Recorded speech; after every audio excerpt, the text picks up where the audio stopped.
Hello guys, করতে করতে আমরা দুজনে যেতে পড়েছি। আমি আর অষ্টমী যাচ্ছি এখন বর্ধমান মাঘ উৎসব দেখার জন্য। গেটের সামনে চলে এসেছি আমরা। এবার ঢুকবো। এখান থেকে আমাদের বর্ধমান শুরু হয়ে গেল। এবার ভিডিও বানাবো, রিলস বানাবো।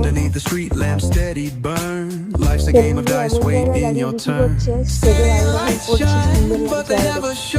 আজকে হচ্ছে ক্যাকটাস ব্যান্ড দেখার জন্য আমরা এলাম।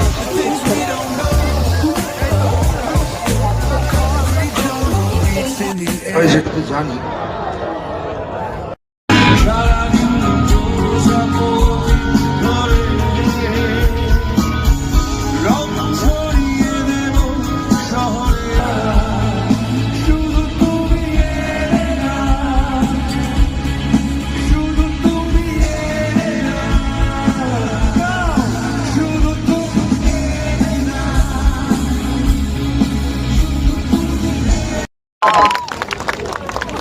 Thank you.